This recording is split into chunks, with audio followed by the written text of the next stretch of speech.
Claro, lo que pasa es que la noticia de un diagnóstico de esa naturaleza produce un impacto en la persona Claro. y todo impacto también produce una serie de emociones. Y ¿Qué no, le llevó a usted dentro de las especialidades que tendrá la psicología a elegir el cuidado paliativo? no lo elegí, ¿No le eligió? no, me lo asignaron. Se lo asignaron. ¿Y usted Sí. sabía a lo que se refería, a lo que se No, trataba? O sea, ¿cómo vas a acompañar a alguien que está con una enfermedad catastrófica, con un diagnóstico ya definitivo, se puede decir? ¿Qué me puede decir alguien para yo sentirme tranquilo, sabiendo que en tanto tiempo voy a morir? claro, Por ejemplo, he escuchado también que hay momentos en que el dolor sentimental, emocional, se vuelve físico, sí, son los síntomas que nosotros llamamos psicosomáticos. psicosomático. Ayer, por ejemplo, hablaba con una jovencita que acaba de perder a su hermana menor. Ella ha desarrollado una sintomatología muy particular. Desde que murió su hermana, se ahoga, tiene taquicardia, opresión en el pecho. Tanto así que ayer pasó por una serie de estudios para saber si algo le estaba Algo pasando desde el tenía. orgánico. Pero bueno, empecemos.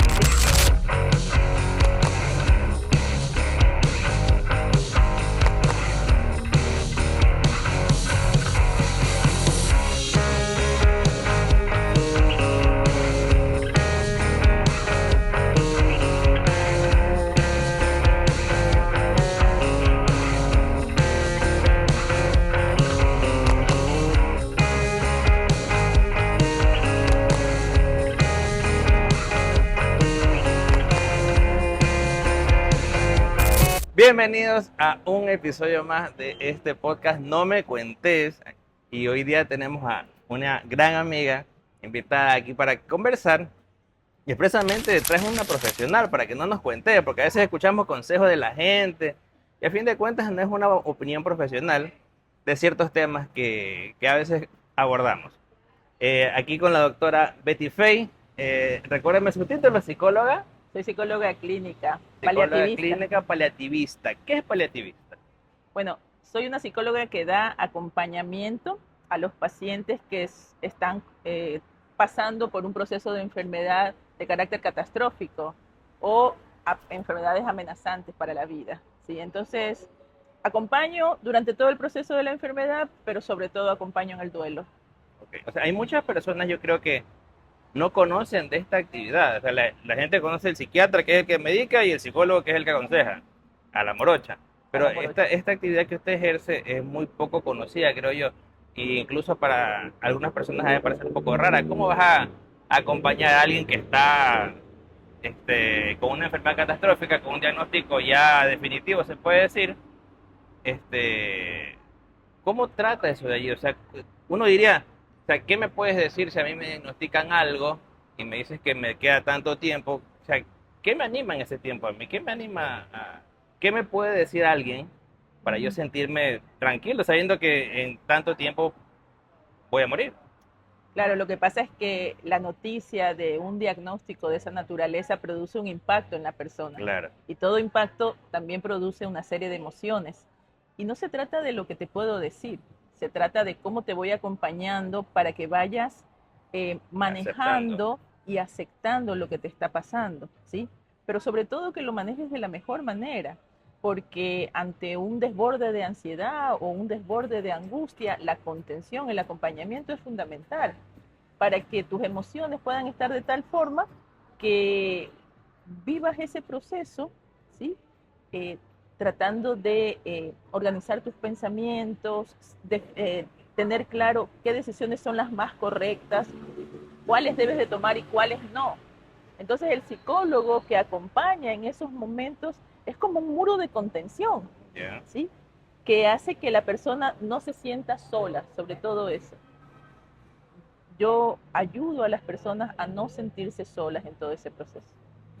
Ahora, el término paliativo es como algún tipo de especialización de la psicología o siempre va de la mano. Bueno, la especialización de cuidados paliativos es algo nuevo, podría decirse, relativamente, ¿sí? Aunque ya hace muchos años Elizabeth Kubler-Ross habló de ello al tratar a pacientes precisamente que estaban en el final de su vida, porque se dio cuenta de que cuando el paciente estaba en una fase final de vida, es como que todo el mundo se borra. Claro, ¿sí? Entonces a ella le interesó mucho ver el sufrimiento de estas personas y la soledad de estas personas. claro, Entonces decidió que ella los iba a acompañar, ¿sí? Entonces el cuidado paliativo es un cuidado integral, es un cuidado médico, es psicológico, es espiritual, es social también, ¿sí? Porque la persona que sufre, sufre en todas esas áreas de su vida. claro. No, no se puede decir que solamente sufre en lo físico, sufre desde todas esas áreas. ¿Qué la llevó a usted a, dentro de las especialidades que tendrá la psicología, a elegir el cuidado paliativo? No lo elegí. ¿No lo eligió? No, me lo asignaron. Se lo asignaron. ¿Y usted sabía Sí. a lo que se refería, a lo que se No, trataba? no. Y cuando se enteró no le chocó. O sea, es que es difícil, discúlpeme, es duro. A veces la misma familia no sabe, o sea, acompañar, o qué decir. Incluso lo comentaba en las preguntas que le decía, en un velorio, no sabe qué decir. ¿Cómo le impactó eso cuando se enteró de lo que trataba la especialización de paliativos? Bueno, te voy a contar un poco de mi historia. Sí. Yo me casé en el 2006 y viví 8 años en Argentina. Oh, ya, Lamentablemente mi querido esposo, falleció y eso me hizo a mí vivir un proceso de duelo muy, muy difícil. Pero me obligó a regresar aquí al país, al Ecuador. Y es cuando a mi regreso empiezo a trabajar en el hospital, donde trabajo, en el hospital del niño. 15 días aproximadamente después de que yo ingreso al hospital, el gerente de ese momento, eh, el Ministerio de Salud Pública estaba solicitando que se creen las unidades de cuidados paliativos y el gerente que estaba en ese momento dijo, bueno, yo me animo a crear un equipo que se dedique a los cuidados paliativos. Tengo una psicóloga que acaba de llegar, una pediatra, una trabajadora social, por lo tanto tengo el equipo. Y simplemente se nos comunicó que teníamos que hacerlo. ya, ok. Obvio, la primera pregunta fue, ¿y qué son los Cuidados cuidados paliativos, paliativos? claro. Y comenzó en nosotros un proceso de investigación ardua acerca de qué eran los cuidados paliativos y cómo nosotros podíamos acompañar a las personas o a los pacientes, sobre todo a sus familias, ¿no? Claro. En este duro proceso de la enfermedad. A eso se refiere usted que es integral, no solo al paciente, sino a la familia también. Me refiero a, no, a eso sí, a que no se trata solo del paciente, sino cómo este afecta a la familia, pero también me refiero al hecho de que no se trata solamente del acompañamiento psicológico, sino que el médico, el enfermero, el trabajador social, el terapista, todos se integren. ¿Por qué? Porque el propósito y el objetivo principal es darle calidad de vida o mejorar la calidad de vida del paciente, ¿sí? Entonces, al recibir esa noticia y comenzar a investigar, a indagar de qué se trataba esto, pues me fui encontrando con un mundo que pareciera difícil y triste, ¿no?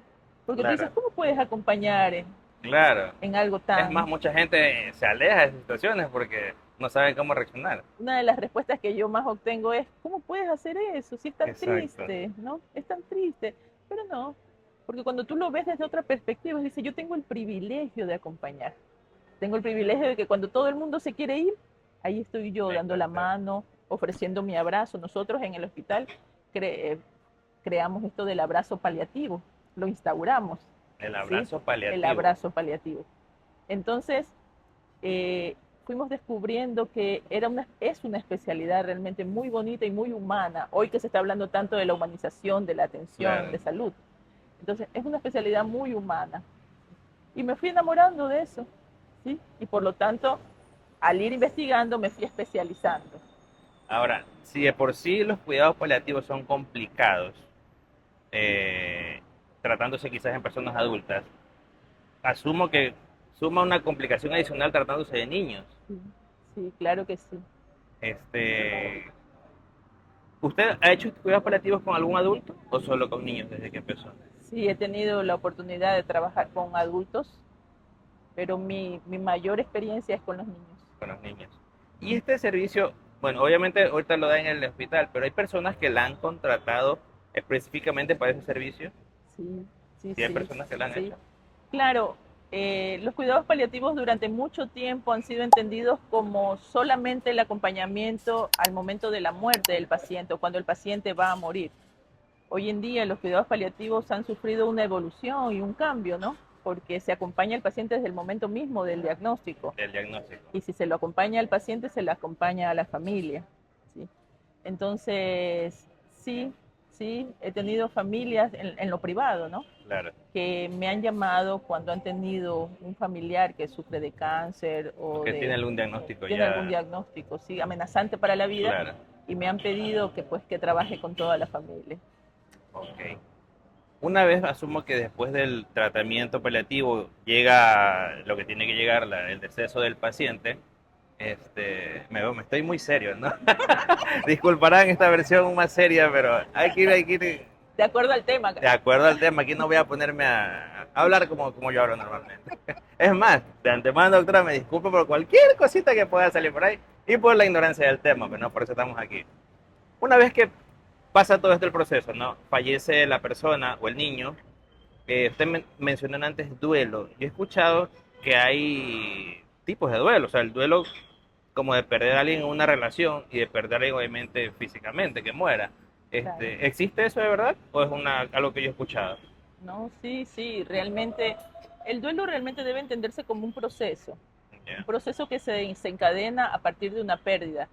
Y así como tú puedes perder a un ser querido, puedes perder a tu esposa, puedes perder a tu familia, puedes perder tu casa, puedes perder tu país. O sea, También es un puedes, proceso de duelo. claro, es el duelo del migrante. Entonces, Okay. todo proceso de pérdida o de separación, Que tenga una conexión emocional contigo. exactamente, sí. Y que Okay. genere este cúmulo de emociones que se van dando en este proceso. Ya, por ejemplo, ¿cómo se debería llevar un duelo de la pérdida de alguien, aprovechando lastimosamente la situación que está viviendo el país, donde las cifras de muertes se han disparado, donde acaba de leer un reportaje que somos el primer país latinoamericano per cápita en muertes violentas? Tanta gente tiene que estar viviendo esta muerte, ¿no? Despidiendo seres queridos. ¿Cómo podrían ellos llevar desde su casa, desde su hogar, este duelo? ¿Qué es lo más aconsejable? Bueno, lo más aconsejable ante un duelo que podría ser de carácter agudo, ¿sí? ¿Agudo? Por lo repentino, Ah, ok, por o lo sea, abrupto, impactante. sí, por lo Exacto. impactante, porque una cosa es que yo sepa que mi ser querido está enfermo y yo comienzo a hacer lo que se llama un duelo anticipado. Claro, Ya desde antes me vengo preparando para la pérdida, ¿no? Pero cuando la pérdida es repentina, las emociones suelen ser mucho más intensas, ¿sí? Y fíjate que el manejo de esas emociones o el poder aliviar todo ese dolor va a depender mucho de nuestra historia personal. ¿Por qué? Porque si desde pequeño a mí no me enseñaron o yo no obtuve los recursos necesarios como para afrontar las pérdidas, ¿sí? Entonces probablemente lo voy a vivir con mucho dolor, dolor, ¿sí? claro, Pero cuando desde niño me enseñaron, por ejemplo, a que puedo frustrarme y no está mal, claro. a que puedo perder algo, o puede ser que cuando mamá dice, no, no te voy a comprar esto porque en este momento no es necesario, y el niño lo tolera. Entonces, es posible que ese niño tenga mejores recursos en el futuro que aquel al que se lo da todo y que no sabe manejar Es la como la frase frustración, que dicen aprender a soltar. a aprender a soltar. ¿Sí? Entonces, pero eh, lo mejor siempre es que si vivimos en una sociedad en la que el duelo es algo que creemos que lo podemos manejar sin ningún tipo de ayuda. Y donde creemos que es una tradición, Así parece. es. O sea, nos vestimos, De negro. anteriormente la tradición decía que hay que vestirse de negro o de negro y blanco, de acuerdo al tiempo o a la persona que había fallecido, ¿no? Es como que los rituales reemplazaron el hecho de vivir las emociones. Entonces, pero a nadie se le ocurría que este proceso requería de algún tipo de intervención o de ayuda para que la Claro. persona pueda superarlo. Existen trastornos mentales, Carlos, relacionados con duelos así, Eso le iba a repentinos o imponer. ¿Le ha tocado violentos. algún caso donde el duelo ha sido tan fuerte que esa persona ha quedado con un trastorno ya mental, este, ¿cómo sería? Perenne o de por vida? Sí, sí, sí, sí. ¿Qué tipo de trastornos puede Las llegar a tener personas, una por persona? ejemplo, las personas pueden llegar a disociarse completamente. Aislarse A, completamente. a disociarse es a perder la cordura, para que lo digamos Perder de la alguna cordura. forma. Se Sí, vuelven locos. sí, sí, sí, sí. Bueno, Wow. yo no utilizo el término loco, Claro. Todos tenemos algo de loco. pero sí a, a perder su conexión con la realidad. Totalmente. Completamente. La persona, si no tiene los recursos emocionales como para afrontar, sobre todo, por ejemplo, en la pérdida de hijos, Claro, ¿sí? Es muy fuerte. Y yo siempre digo, hay que tener los 5 sentidos bien puestos para poder afrontar algo tan difícil como una pérdida. claro. ¿Sí? Pero sí, hay trastornos mentales relacionados muy estrechamente con los duelos. Por ejemplo, muchos familiares a veces cuando pasa este tipo de cosas quieren apoyar a la persona, pero no saben cómo hacerlo. O qué nos aconsejaría usted, por ejemplo. Ya sabe que en los duelos, en los velorios, se dicen muchas cosas, pues, ¿no? Él no hubiera querido que llores, no le gustaría verte así. Pero yo creo que en ese momento uno no tiene consuelo de las cosas, ¿no? O a veces, en mi caso particular, yo no sé porque la muerte de mi papá falleció el año pasado en diciembre, perdón. Este, la viví a veces como que muy relax.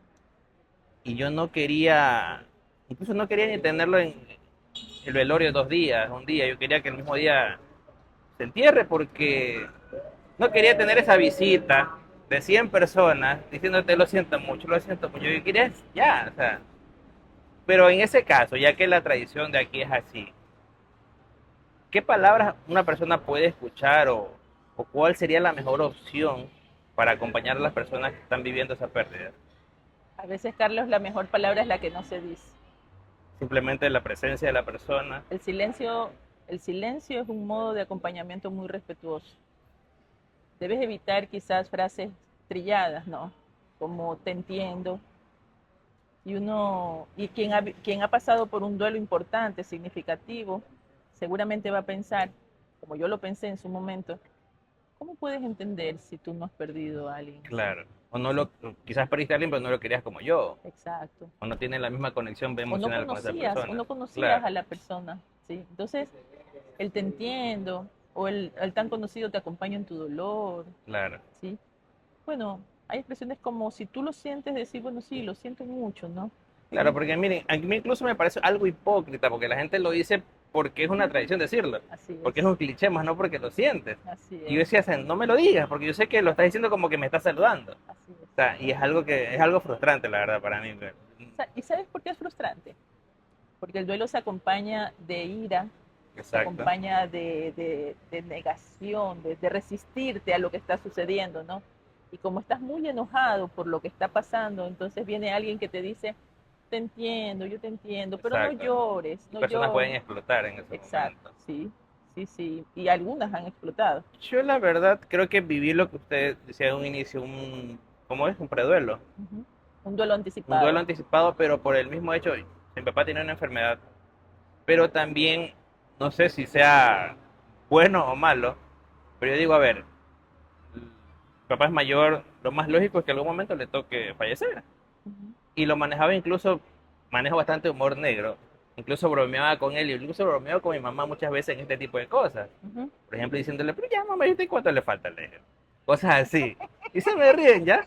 Y yo me disfruto de ese humor a veces, pero lo tomé muy así. Ujú. Y a veces, por comentarios que he tenido, siento que no sé si está bien, está mal, o tengo algún tipo de trastorno que no me hace como que sentirme. Obviamente lo lloré a mi papá, sentí la pérdida, pero dije, tenía que pasar. Ujú. O sea, iba a pasar. Claro. Carlos, hay dos cosas a las que tenemos que renunciar, ¿sí? Y es al hecho de que, primero, no hay una manera universal de vivir el duelo. Claro. Como lo vivo yo, probablemente no lo vivas tú. A lo Claro, mejor, porque uno se siente mal y se compara. No, mi hermana están que lloran y yo estoy exacto, tranquilo. Y dice, ¿será que estoy haciendo, estoy mal? así es. Todos tenemos recursos diferentes y todos tenemos mecanismos de defensa diferentes. Ese mecanismo que tú utilizas, esa estrategia que tú utilizas es un mecanismo de defensa, ¿sí? ¿Y qué es un mecanismo de defensa? Como un escudo ¿Mm? que hace, que hace precisamente que la realidad no me impacte de tal manera que me desarme, Claro, ¿sí?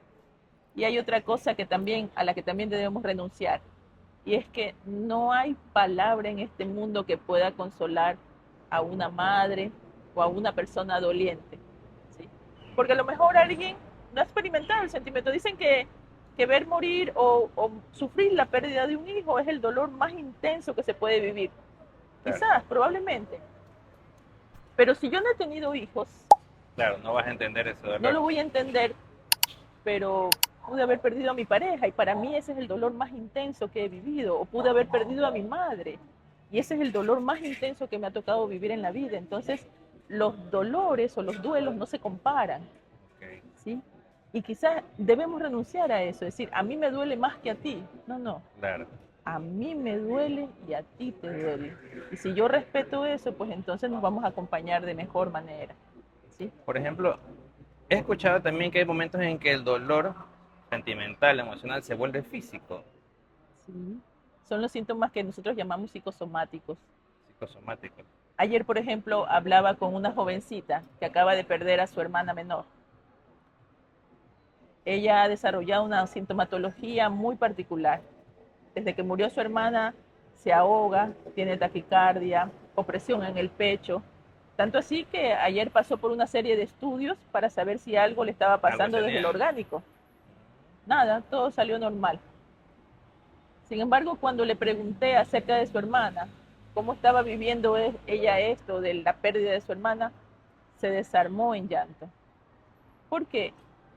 Porque vive en un grupo familiar, ¿sí? O ella es parte de un grupo familiar que tiene la consigna de no vamos a llorar, tenemos que continuar. Cuando lo más normal es que si me duele, yo lloro. Claro, Entonces hay que llorar. Las lágrimas son esa herramienta o esa estrategia que te permite liberar la tensión mental, ¿verdad? Y que hace que te relajes. O quien después de una llorada, pero una claro, no se buena siente llorada, no aliviado. se siente más aliviada, ¿verdad? Exacto. Pero resulta ser que las personas que me rodean dicen, no llores, no lo dejas ir, no lo dejas Ujú, descansar en paz. No, la persona ya está descansando, la persona ya se fue. Ahora me toca a mí cuidarme. claro, Ahora me toca a mí poder vivir ese proceso y se vive como una enfermedad. Y cuando uno tiene una enfermedad, si yo, por ejemplo, tengo una gripe de esas gripes que dieron tan ujú, fuertes, ¿no? Nadie me va a exigir que yo me levante de la cama a hacer claro, todo lo que tengo que hacer. Pero en cambio con el duelo no pasa así. Nos duele, sufrimos algo muy fuerte, pero la gente espera que a los 3 días, incluso por ley, son solo 3 días, a los tres ya días vuelves a yo ya trabajar, esté trabajando haciendo tus y esté actividades. haciendo como que sin nada en mi vida, ¿sí? Entonces, el dolor hay que pasarlo, el proceso hay que vivirlo, ¿sí? Es la única forma de poder aliviarlo, Claro, que mucha gente lo que hace es evitarlo y llega un momento en que quizás colapsan. ¿sí? Todo lo que no se dice enferma, Carlos, Todo lo que no se dice todo lo enfermo. que no se dice enferma y entonces yo comienzo a desarrollar síntomas orgánicos. Mi cuerpo me duele la cabeza, me da taquicardia, me da ansiedad, todo eso que se va acumulando dentro. Entonces mi cuerpo expresa de alguna manera lo que me está Lo que me pasando está pasando. internamente. Bueno, y en estos tiempos, como le indicaba, hay bastantes muertes violentas. Aparte del dolor y de la ira de por sí, de perder a alguien este, de un momento a otro, saber que fue quizás por una bala perdida o por alguien que lo mandó expresamente a esa persona a quitarle la vida, es igual que lidiar con un duelo normal o es mucho peor ya que tienes ese sentimiento de venganza, de ira. Hay gente que se desquicia y quiere empezar a buscar a las personas que hicieron esto. Claro. ¿Hay alguna manera de tratar esto aquí, de que ellos puedan quizás, o algún consejo obviamente, que puedan tratar esto de aquí para evitarlo? Bueno, primeramente no dejarse llevar por esa ira, ¿no? Porque eso es lo que podríamos llamar un duelo traumático, ¿ya? Podría convertirse en un duelo traumático. Un duelo traumático que me lleva a un duelo complicado o a un duelo patológico. Un duelo patológico es cuando ya tienen que medicarte. Cuando sí puede ser que la persona llegue a estar tan mal que sea necesario medicar o sea necesario tomar otras medidas, o sea, médicas, ¿verdad? Pero ¿por qué? Porque el duelo traumático o complicado se define como el duelo que cuando tú estás pasando por un proceso de duelo, con el tiempo, no el dolor no desaparece, es la intensidad la que se va aminorando, Okay. ¿sí? En el duelo complicado no, la intensidad del dolor se mantiene, Tal ¿ya? cual como fue Tal cual como, es más, muchas veces se intensifica aún más con el tiempo y la persona no puede recuperar la estabilidad ni retomar sus actividades diarias, porque está constantemente su idea fija en eso, ¿sí? Entonces, en el duelo normal, que hay unos que dicen que debería durar 1 año, 2 años. Claro, La verdad es que eso depende de cada persona. Lo que sí se sabe es que en aproximadamente ese tiempo, 1 o 2 años, la intensidad debe bajar. Pero si la persona conserva la misma intensidad, quiere decir que necesita ayuda profesional. claro. Por ejemplo, hay ¿Sí? personas que para no olvidar a la persona ponen cuadros o cosas estas y cada vez que lo ven obviamente vuelve ese dolor. ¿Es recomendable hacer eso? Lo recomendable es no tomar decisiones para las cuales yo no estoy preparada. Por ejemplo, hay personas que ante la pérdida de alguien se mudan de casa, de- Claro, para no verla al regalan toda la dolor. ropa, sacan todas las fotos. Ajá, Eso no alivia, no. Para hacer eso uno tiene que estar preparado, porque como te dije anteriormente, no hay palabra ni acción que pueda aliviar el dolor inmediatamente. Lo que lo alivia es hablar. Por eso es que es tan importante el acompañamiento. claro. Porque cuando tú acompañas a alguien que está pasando por un duelo, tú lo escuchas hablar 1 y 1000 veces de la persona, de lo lindo que era su niño, de lo juguetón que era, de cómo le decía mamá, Claro, de las cosas que le gustaban, ¿no? Y seguramente ese discurso te lo va a decir 1 y 1000 claro. veces, ¿verdad? ¿Por qué? Porque necesita desvestir de toda esa carga emocional a ese ser que se fue. Pero eso solamente lo hace el poder hablar. Por eso es que el hablar es tan terapéutico. Cuando encontramos un amigo, en el caso de que no busquemos ayuda profesional, ¿no? Claro, Y ese amigo tiene esa escucha activa y te escucha, tiene la paciencia para escucharte, te alivia muchísimo más que cualquier otra cosa que puedas hacer. ¿Ya? Entonces, tienes que pasar por eso para que puedas encontrar el alivio que necesitas. por ejemplo, también hay casos, hay muchos casos, por ejemplo, de que se mueren padres y se mueren peleados con el hijo, o se mueren en situaciones así. Y el hijo obviamente empieza a sentir un remordimiento feo, un sentimiento de culpa muy feo. ¿Cómo pueden lidiar estas personas con eso? Bueno, déjame decirte que la culpa es el primer sentimiento, uno de los primeros sentimientos que aparecen en un proceso de duelo.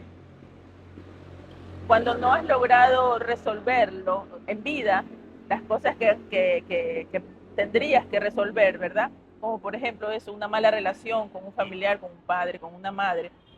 Entonces, en psicología en atención psicológica tenemos estrategias que permiten que la persona pueda cerrar ese ciclo. En el hospital, por ejemplo, cuando sabemos que un niño lamentablemente va a fallecer, convocamos a la familia para que pueda visitarlo, a los hermanos, a esa abuela que lo ha cuidado, a su mamá, a su papá, ¿no? ¿Ah?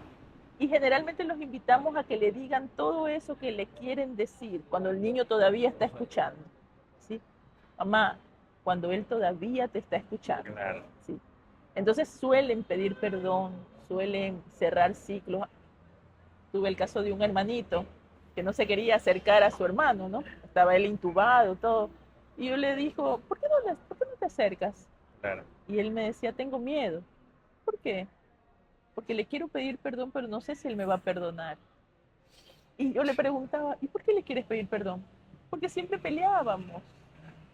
Entonces yo le digo, si tú estuvieras allí y él acá, ¿tú lo perdonarías? Y él dijo, yo sí, él también, Claro, porque él te ama también. Y a lo mejor él no te puede responder ahora, exacto, pero estoy segura que si te escucha, él te va a perdonar. claro. Y él se acercó y le dijo en el oído, Perdón. perdóname, le dijo así. No era en serio, Ay, no era en serio, le dijo, yo no quería pelear contigo, yo te voy a extrañar.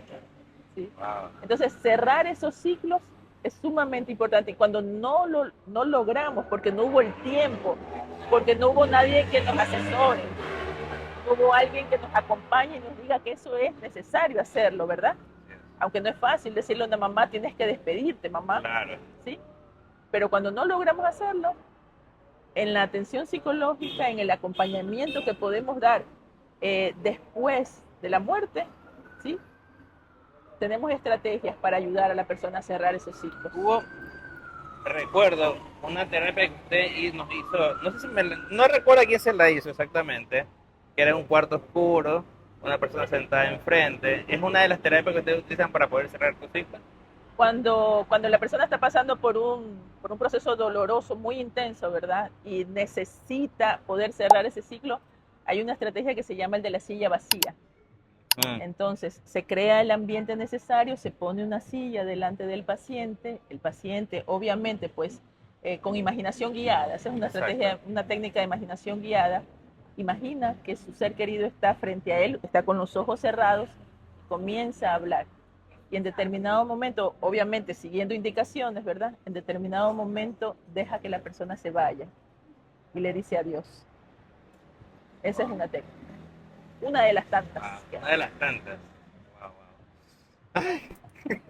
Es que no, con el tema niños sí es bastante Sí. complicado Es que y dicen que delicado cuando el muere un problema. adulto, muere parte de la historia, pero ¿Ya? cuando muere un niño, mueren las ilusiones, muere todo aquello que Que nosotros pudo teníamos, ser, que pudo ser. claro. Bueno, pasemos a otro tema. Ayúdeme, doctora. Ay, no, casi me rompe con el historia. Ah, es común, o, por ejemplo, cuando un duelo es medicado, es común, o ha tenido casos que han llegado a tener adicciones, porque uno recurre a veces al alcohol, a otro tipo de sustancias para, entre comillas, salir y querer aplacar el dolor un poco. Es muy común, le ha tocado casos, cómo Bueno, se tratan, cómo se lidian. bueno, lamentablemente nosotros muchas veces perdemos el contacto con los padres una vez que el niño ha fallecido, ¿no? Ya ellos se van, la familia se va. Es más, una de las reacciones más naturales es que los padres no quieran volver al hospital por Claro. todo lo que les recuerda. Pero sí, sí, he sabido de casos en los que se da lugar a las adicciones, al alcohol, a las drogas, al cigarrillo, o sea, porque como te dije anteriormente, son mecanismos de defensa. Claro. Todas esas Cuando tu cosas, cerebro tú no puedes, buscas algo externo para que te la ayude. adicción es un escape de la realidad. Yo me escapo con el alcohol, me escapo con las drogas, porque la realidad me resulta insoportable. Entonces, sí, puede darse cuando la persona tiene la inclinación o la propensión a desarrollar algún tipo de adicción. Ya más enfocándonos en su parte personal, ¿hay algún tipo de historia, de anécdota que le haya impactado quizás en sus inicios con los cuidados paliativos o después, que le haya marcado de alguna manera especial? Hay muchas, Hay muchas, hay bueno, me muchas. imagino. Sí, hay niños que se van a quedar para siempre en mi memoria y en mi corazón. Sí. Te podría mencionar, por ejemplo, quizás uno de los que más me llegó, Jean-Pierre. ¿Ya? Jean-Pierre era un niño que tenía un osteosarcoma, un tumor en su rodilla, en En su su rodilla. piernita. Era su pierna izquierda. A Jean-Pierre le costó mucho aceptar que había que amputar su pierna. Pero los niños son tan sabios y tan resilientes, ¿no? Que recuerdo que conversé mucho con él. Y él en un momento dado, cuando yo le explicaba las razones por las cuales había que amputar su pierna, él me dijo, pero no utilice la palabra amputación, dígale la operación. Y él, está bien, vamos a hablar de la operación. Y sabes, en la atención de los niños, como en la atención de cualquier paciente, es importantísimo respetar la dignidad del paciente. Y tú dices, ¿cómo hacemos eso con un niño? No solamente porque lo cuidamos, Claro. o sea, porque consideramos sus derechos, sino porque Jean-Pierre tenía también derecho a decidir. Entonces yo le dije, mira Jean-Pierre, yo te voy a explicar las cosas, ¿no? Cómo son, por qué los médicos consideran que es lo más apropiado para ti. Pero tú vas a decir porque es tu cuerpo. ¿Ya? Nadie te va a tocar si tú dices que no. Así que tú vas a decidir. Y le dije, tienes tantos días para hacerlo, ¿sí?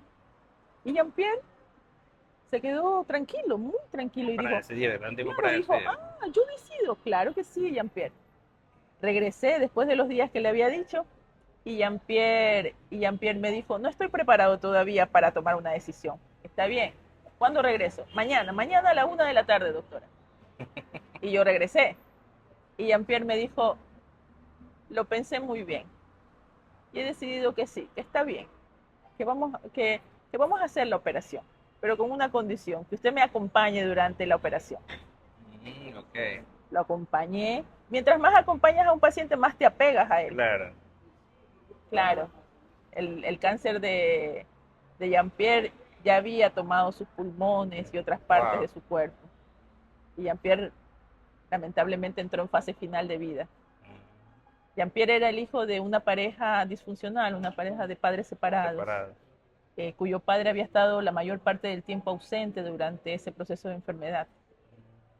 Y Jean-Pierre, que estaba en su domicilio, en su casa, con todos los dispositivos que necesitaba, porque así se le había dado, ¿sí?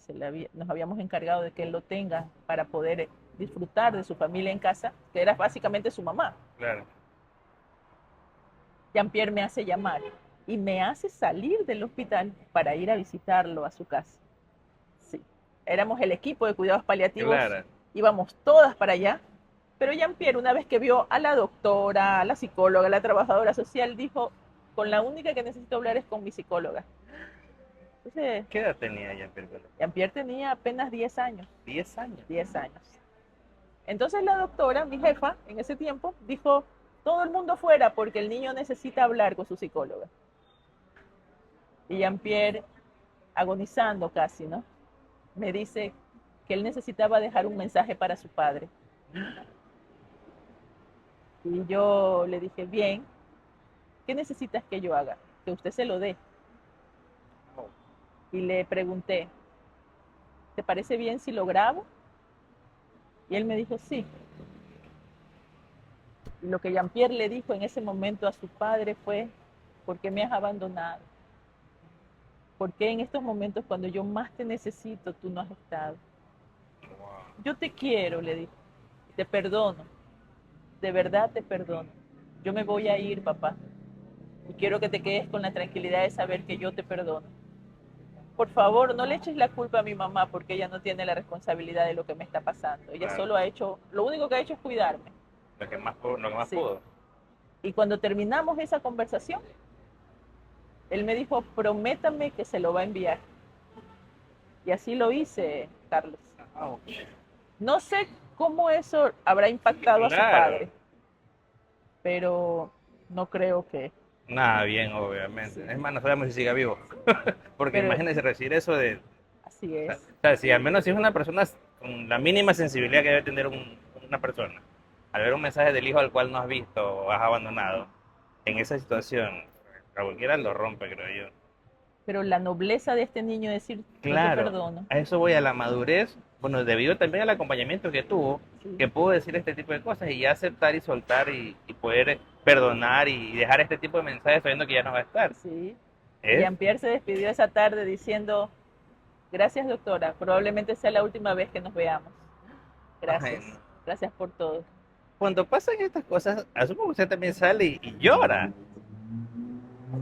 Wow, Hay, hay quienes dicen que en muchas ocasiones tengo la habilidad de no llorar en el momento. claro, Porque claro, mi paciente no necesita que yo llore, exacto. necesita que lo acompañe. Pero cuando ya estoy conmigo misma, cuando ya me alejo de toda esa situación y puedo hablar con mis propias emociones, Claro. entonces sí, me permito Claro, me llorar. imagino que incluso debería haber una terapia para lo que usted hace, porque imagínese cargarse de tantas emociones así de los niños, de los padres, y usted absorber todo eso, saber manejarlas, en algún momento usted también colapsa. Claro, y tengo mis estrategias y tengo mi psicóloga también.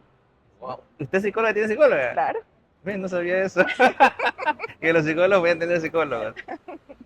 claro que sí. Por ahí vi unas curiosidades. Incluso dicen que los animalitos viven un duelo. Sí, ¿Cómo sí. tú te das cuenta de eso? ¿Cuando se le muere una cría? ¿O cuando muere un familiar, el dueño de ellos? Cuando mueren sus dueños. Cuando muere su compañerito también, su perrito, o sea, Claro, los perritos, cuando o sea, son hay dos amigos, perritos, claro. ¿no? Sí, son amigos entre ellos. Yo he podido ver que ellos entran en un periodo de tristeza. ¿Sí? Es más, ¿te acuerdas de la película de Hachiko? Sí, ¿Sí? y es una historia real. Es una historia real. Hachiko realmente iba y esperaba a su dueño, y Hachiko muere Por ejemplo, pensando en su dueño. Y ahora que recordando, cuando mi papá falleció, él tenía un perrito. Él tenía uno que vivía con él y vivía mi papá separado. Pero los dos se pusieron abajo del ataúd de él, en las habitaciones, y ahí se quedaron. ¿Sí? Te digo, pero ¿Cómo saben? Porque ya asumo que ya cuando alguien fallece no huele a lo que olía, pues los perros seguían por el olor. Pero aún así estaban ahí abajo y nos sorprendió bastante que ellos como que sabían y papá estaba Sí. ahí metido. Hay perritos que incluso, por ejemplo, duermen y buscan la tumba de su dueño, ¿no? Y Hasta se ese quedan, punto. sí, se quedan allí. Ha habido Wow. muchísimos casos de animalitos que hacen eso, ¿no? Entonces, es que ellos también sienten, Claro. ¿sí? Por ejemplo, estaba viendo en sus redes, saliéndonos un poquito del tema, que usted está armando un taller, Ujú. repítame el nombre, un taller para mujeres Ah, pero específicamente. es algo completamente diferente a Claro, lo es que algo está. completamente- es que ya no voy a aguantar más. Cuéntenos un poquito de eso. Bueno, el taller que se llama Mujer Plena, ¿no? Mujer plena. Mujer Plena. Estamos viviendo tiempos muy difíciles para todos, Claro, tanto para hombres como para mujeres. Pero la mujer como que siempre ha tenido esa necesidad de fortalecer la confianza en sí misma, ¿no? así es. La mujer a través de la historia ha pasado por muchos procesos dolorosos, Claro, denigratorios, sí, en sus relaciones de pareja, en sus relaciones familiares, lo que le ha costado incursionar en el campo laboral, o sea, políticos. sí. Y generalmente la mujer ha sido señalada de muchas formas, ¿no? Entonces, este taller, que no es que busca la trillada frase esa de empoderar a la mujer, ¿no? Sí, Eso no, no es feminista, no, cosas así, no. no, este taller busca a partir del autoconocimiento, ¿sí? O sea, de hacer conciencia de cuáles son mis debilidades y mis fortalezas, de cuáles son mis logros, mis desafíos, aquellas cosas que yo he podido vencer o superar, ¿verdad? A través de eso, fomentar y fortalecer la autoconfianza, la La autoestima, autoestima. sí, el sentirse segura de lo que puede hacer y de quién es, o sea, conocerse a sí misma, ¿no? Es un taller muy Y de bonito. preguntarse quizás, por ejemplo, siempre dicen que uno nunca se conoce. Incluso una vez, no sé si fue usted, una vez me preguntaron, ¿qué quieres? Yo no sabía, todavía no sé qué responder. Voy checando por aquí y por allá, aún no sé qué responder, porque uno no se llega a conocer, no Claro, sabe, uno no sabe identificar quién soy y qué quiero exactamente. así ¿Este es. taller puede servir eso para las mujeres? Sí, sí, sí, sí. Nosotros, porque lo hago con una compañera, con una amiga, ¿no? Ujú. Nuestro objetivo principal fueron las mujeres de 40 años o más, pero al realizarlo, porque ya tuvimos el primer taller emocional, ¿verdad? De mujer plena, nos dimos cuenta de que todas las mujeres deberían participar en Claro, esto, y eso le iba a preguntar, ¿por qué sí, el rango de edad? porque generalmente los 40, ¿sí? Son como un punto de quiebre en la vida de una mujer. A partir de ahí sufrimos cambios físicos, Allá los emocionales, de todo hormonales, tipo, exacto. hormonales, de todo. Entonces como que la mujer se posiciona desde otro lugar. Hay quienes sienten que llegar a los 40 ya es ser viejas. Hay quienes, en cambio, dicen, no, ahora es cuando empiezo realmente a vivir, Claro. porque una mujer de 40 o más es más segura, más madura, sabe mejor lo que quiere, ¿verdad? Entonces, como se tiene que enfrentar a todos esos cambios, dijimos, vamos a abordar este tema, ¿no? ¿De qué siente una mujer de 40 años o más ante esta nueva etapa de vida? Me parece espectacular. Pero cuando lo hicimos, nos dimos cuenta porque tuvimos participantes de menos de 40 y de 72 años. ¿En serio? Sí, tuvimos una participante de 72 años y la experiencia y lo que ella le aportó al taller fue absolutamente gratificante, Wow. ¿sí? Porque ya en ese trayecto que ella ya ha vivido, ¿no? Ha pasado por Claro. muchas cosas y le pudo decir a las más jóvenes, no te preocupes por esto, eso va a pasar y te puedes sentir mejor por todo esto que también vas a vivir, ¿ya? Pero Claro, es como en cierta forma verse en un espejo con alguien que ya vivió muchas cosas que tú viviste, así es, o que estás o que empezando a estás vivir, empezando a vivir. ¿sí? Porque a muchas incluso les genera mucha inquietud eso, por ejemplo, lo de la menopausia. Y Claro, dicen, es una forma de duelo también, porque dicen, mi cuerpo empieza a cambiar. Sí, ya no tengo la misma vitalidad, claro, mi piel ya no es tan elástica, comienzan a aparecer las patitas de gallo, comienzan muchas claro. cosas, ¿no? Y claro, Y también eso va requiere bajando mucho, un poquito la autoestima de la claro, mujer. sí, todas nos queremos ver lindas. Así es. Entonces, por ejemplo, la menopausia también hace, como hay cambios hormonales, Cambio de aumentamos, genio. mucho. De por sí, más. Aparte de que somos complicadas las mujeres, ¿no? Eso le voy a decir, Cambiamos más más. todavía. Sí, sí, pero también esos cambios hormonales hacen que cambie tu piel, que cambien tu metabolismo, hay mayor tendencia a subir de peso y entonces se requiere mayor ejercicio, mayor disciplina, mayor cuidado, ¿no? Entonces todas estas cosas nos llevaron a nosotros decir, qué lindo sería hacer un taller, pero fíjate que el taller está diseñado de tal manera que las participantes disfrutan de la naturaleza, se hacen meditaciones guiadas, se trabaja con arteterapia, con escritura terapéutica, ¿sí? Y bueno, y con música, fundamentalmente con música. Y a partir de ahí se van abordando todos estos temas. Ok, me parece perfecto porque conozco muchas mujeres, y más que todo de personas quizás de clase media baja, que obviamente creen que su vida termina cuando ya tienen dos hijos y saben que se van a dedicar al hogar o sea, y tienen ese pensamiento, ¿no? Sí, De que ya no pueden hacer más, de que incluso jovencitas de 18 años que tienen metido en su cabeza, como los padres siempre repiten, no, si tienes un hijo ya te fregaste la vida, te jodiste. Y los jóvenes se meten eso en la cabeza y dicen, bueno, me queda aquí, ¿no? Estar así en es. casa. Pero es muy bueno lo que usted aplica, ya que les hace ver, y más que todo yo creo que eh, tanto hombres como mujeres estamos bastante, o nos vemos siempre bastante afectados por la autoestima, porque siempre, al menos las mujeres, no quiero generalizar, pero bastantes mujeres quizás dependen mucho de lo que su esposo opine de ellas. Sí. ¿Ya? Y valoran o sea, está bien que valoren la esta, pero no puede la opinión de tu esposo, mucho menos de la gente, hacerte sentir mal. Claro, por eso es que hoy en día se promulga o se promueve tanto esto de liberarte de esa mirada del otro, ¿no? ¿Sí? Que Claro, sea el otro quien condicione tu sentir. Está bien, el otro es importante, o sea, el esposo, la familia, los amigos, las personas que están a tu alrededor. Pero que sean importantes no quiere decir que sean determinantes. claro, Yo necesito saber quién soy y estar segura de quién soy para que sea que lo que venga, el comentario o la opinión que venga, sea buena o mala, yo siga siendo quien soy, ¿ya? No abandone mi esencia de mujer. Por eso es que el taller busca promover esto de que la plenitud es alcanzable, pero la plenitud a nivel mental, emocional y físico, ¿sí? Y que esas cosas que pudiéramos estar viviendo o que nos pudieran estar pasando no deberían desestabilizarnos o no deberían cambiar nuestra esencia principal, ¿sí? Cuesta mucho llegar a un estado de madurez ideal, ¿no? Sí, claro. cuesta mucho.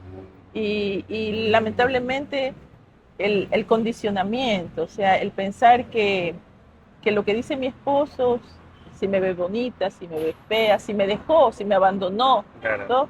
Que eso no sea una herida en mi ego, ¿no? Pero yo puedo sanar de eso, yo puedo liberarme de eso y puedo ser una mujer plena, más allá de cualquier dificultad que yo haya podido pasar. Sí. Muy bonito mensaje, me ha encantado esta conversación, doctora.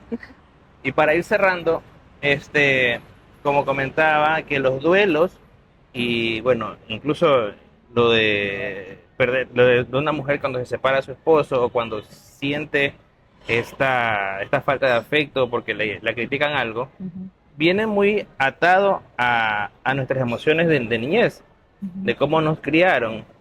¿Qué consejo le daría a los padres de ahora para que sus hijos no crezcan con esta quizás dependencia o se aferran mucho a las personas o puedan alimentar la autoestima de los niños para que sean unos adultos plenos y que no dependan tanto que se aprendan a ser un poquito desprendidos quizás de las cosas?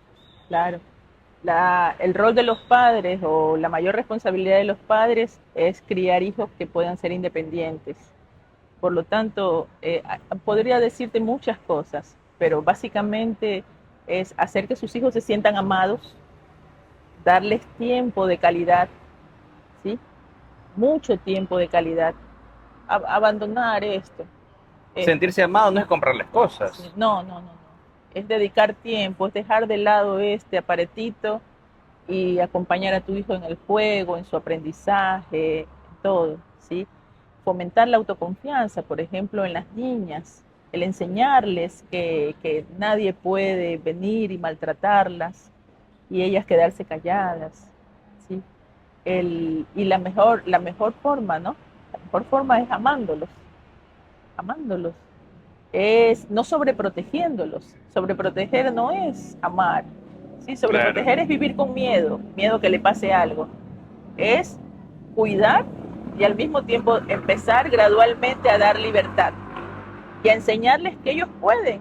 Claro. Dicen, nunca nos hubiera, hay una frase que el otro día leí que me gusta mucho, ¿no? Y que dice, jamás hubiéramos aprendido a andar en bicicleta si no hubiera habido alguien que hubiera tenido la confianza de soltarnos, en determinado momento y dejar que vaya. Wow, qué bonita. Sí, sí. Entonces, es como el pajarito. ¿Tú crees que el pajarito, la mamá pajarito, cuando tira a sus polluelos a volar, seguramente el corazón se le hace chiquito, Claro. pero ella sabe que los ha educado y les ha enseñado de tal manera que cuando los suelta, ellos van a poder volar. Entonces, tienes que crear alas en tus hijos, enseñarles que ellos pueden volar y pueden volar con seguridad y que nadie debería detener ese vuelo, ni siquiera tú, diciéndole que tienen que estar a tu lado siempre. Claro. Sí. Debes enseñarles a ser respetuosos, responsables y considerados contigo también como padre, porque no se pueden olvidar de ti en tu vejez, por ejemplo. Deben también cuidarte, pero no deben dejar de volar por ti. Claro. ¿Sí? Entonces, todas esas cosas van a fomentar en ellos un sentimiento de confianza y de seguridad que hará que cualquier cosa en la vida les vaya bien, o sea, y que lo puedan hacer con seguridad. No le evitará los problemas, pero les ayudará a enfrentarlos de la mejor forma. Me encanta esa reflexión. Yo justamente hace unos episodios atrás criticaba que me invitan una vez a una de estas mañanas deportivas de la escuela de mis hijos. Estas competencias del ensacado, que estas cositas. Sí. Y llegaron primero, segundo. No, pero aquí no hay ganadores, todos ganan. Y yo decía, no, pues le digo, si perdiste, perdiste. Si ganaste, ganaste, dale un premio. Pues no digas que todo, a mi criterio, digo, te está enseñando como que el conformismo y como que no afrontar una derrota. Claro. Enseñarles cómo afrontar una derrota. ¿Eso es correcto o yo soy el peleón? Tú eres el peleón. ¿En serio? Pero lo que deberías enseñarle a tu hijo es a ser consciente del esfuerzo que realizó y que valore el esfuerzo. Claro, ¿Sí? Sea que pierdas o que ganes. Sea que pierda o gane, porque si tú lo crías y lo educas con la mentalidad de que solo debe ganar, se va a frustrar mucho porque no siempre va a ganar. Claro. Sí, y si alguien le dice, bueno, no importa si perdiste, ¿no? Entonces y lo peor es que mi hijo perdió. Sí. Pero yo quería que le diga perdiste para que él sepa lidiar con eso. Ok, perdiste, pero ¿cuánto esfuerzo le pusiste? Exacto. ¿Pusiste lo mejor de ti? Está bien, si no lo lograste, la próxima vez lo vas a lograr. ¿Sí? Lo importante es el esfuerzo, que tu esfuerzo fue real y que pusiste todo de ti en eso. Y si no lo hiciste, esto te enseña que la siguiente vez quizás debas esforzarte un poco más. O sea, cada cosa de esas tiene que ser un aprendizaje, no tiene que ser una herida para la persona, para el niño, sino un aprendizaje. Claro, y padres obviamente que si perdiste te dicen lo peor. Sí, como el segundo lugar, ¿quién quiere ser segundo? Claro, pero por ejemplo también hay situaciones donde el niño a veces te traen un dibujo, te traen algo y tú le dices, ¡ay, está hermoso! Y el dibujo es horrible. O sea, ¿es bueno hacer eso? No le vas a decir que está horrible. No, pero le digo, ay, no, yo lo que, a ver, es que uno se guía de lo que ve en TikTok. Y yo he visto, al menos, y me parece, no es que tampoco lo que consumo, que mucha gente lastimosamente sí ve cualquier cosa y lo aplica. Obviamente que consumir las cosas, el contenido, ya que estamos hiperconectados con una cantidad de contenido de todo, yo consumo bastante contenido psicológico y ese tipo de cosas, pero yo sí lo consumo, lo analizo y digo, bueno, que si lo hago, que trae de bueno, que trae de malo, digo, a ver, primero está bonito, pero puedes corregirle esto, puedes corregirlo acá, o lo ayuda incluso a veces a dibujarlo. Ajá. De esa manera, porque tampoco decirle, no, está feo. Ajá. ¿Ya? ¿Eso es correcto? Te voy a animar. Porque a todos los padres creo que les lleva el hijo un dibujito y sale un Dalí. ¿Ya? No, te animo a que dejes de lado la palabra pero. Está bonito, pero. Porque cuando dices pero, invalidas. Ah, sí, todo muy bonito, pero lo podrías... No. Me parece interesante, está bonito. ¿Y qué te parece si revisamos otras cosas, verdad? ¿Sí? ¿O qué te parece si me cuentas qué fue lo que tú quisiste expresar aquí y hacemos otro, ¿sí? Que seguramente te va a gustar y nos va a gustar muchísimo más? O sea, estás diciendo lo mismo, pero el lenguaje, la comunicación es sí, es verdad, uno siempre cuando te dicen algo, pero Ya uno espera incluso el pero a veces. Sí, entonces tú dices, no, pero no, porque cuando tú dices, ah, no, estoy bien, sí, pero si usted se peinara de esta Claro, manera, ella mandó al entonces, carajo no todo. estoy bien. Bueno, esta entrevista salió bien, doctora, Sí, sí, pero claro no. que sí. Bueno, no es Y me entrevista. gustaría que, Bueno, esto fue un episodio más de este podcast No Me Cuentes, con un estilo totalmente diferente, dejando de hablar de política, hablando educadamente lo más que sí, puedo. voy a resaltar eso. Ah, Te voy a gracias, doctora. agradecer. ¿Qué tal? ¿Cómo le pareció esta conversación? ¿Le gustaría volver quizás a tocar otro tema? Sí, sí, me encantaría, me ha ¿Qué tema, por encantado. ejemplo, usted que lidia diariamente con familias y con niños, qué tema le gustaría quizás fomentar en los niños y en las familias? Me gustaría mucho hablar acerca de la depresión infantil o la depresión, Infantil. sí, la depresión infantil, la depresión a nivel general, porque hace poco estábamos celebrando el Día Internacional del Suicidio, o sea, de la Sí, lucha sí. contra el suicidio. Entonces, estamos viviendo en una sociedad en la que la gente está ante, ante la poca tolerancia, ¿verdad? Y ante también la tolerancia a la frustración, ¿sí? Eh, y el no poder resolver esas cosas internas o externas que nos pudieran estar pasando, pues están tomando decisiones fatales, ¿sí? Los jóvenes, nuestros jóvenes, que están inmersos en la tecnología, Ujú. que desde hace mucho tiempo vienen pasando por esto de padres ausentes, padres que obviamente tienen la necesidad de trabajar mucho, Claro. ¿no? Pero que finalmente se encuentran muy ausentes de sus hijos. Entonces, el índice de suicidio se está presentando de una manera muy, muy alarmante. Así que es un tema que también debería Qué tocarse. buen tema. Sí. Así que si quieren que conversemos este tema, comenten, dejen sus preguntas y me hizo acordar de algo que se me iba olvidando. Más que todo su opinión. No sé si vio, ahí había una persona, un colombiano, que decidió, él pidió la eutanasia. Incluso hubo un caso aquí también. ¿Cuál es su opinión acerca de eso? Yo soy muy respetuosa de las decisiones, ¿no? Obviamente no estoy de acuerdo. No estoy O de sea, acuerdo. yo, En cuidados paliativos, nosotros promovemos el hecho de que nosotros no adelantamos ni retrasamos la muerte de nadie. ya, Sí, o sea, aun cuando la situación sea quizás muy difícil, ayudamos a mejorar la calidad de vida del paciente y a vivir de la mejor forma posible ese por proceso. ejemplo, y se le podría dar cuidados paliativos a una persona que decidió esto. La gente cuando es una opinión y es algo que se dice mucho, que las personas no es que desean realmente morir, desean que se acabe el dolor, Dolor. desean que se acabe el sufrimiento, porque a esas mismas personas que están tomando la decisión de morir, si tú les quitas todo lo que les hace sufrir o todo el dolor que sienten, seguramente O van a le querer dice si te vivir. vas a salvar. Sí, van a querer vivir, porque Claro, la decisión la están tomando en base a una condición de enfermedad, en base a muchas cosas, y es un tema bastante polémico, ¿sí? claro, Pero considero que la vida es sagrada, ¿sí? Y que respetando, con mucho respeto hacia quienes piensan claro. de una manera diferente, ¿no? Pero, pero, sí.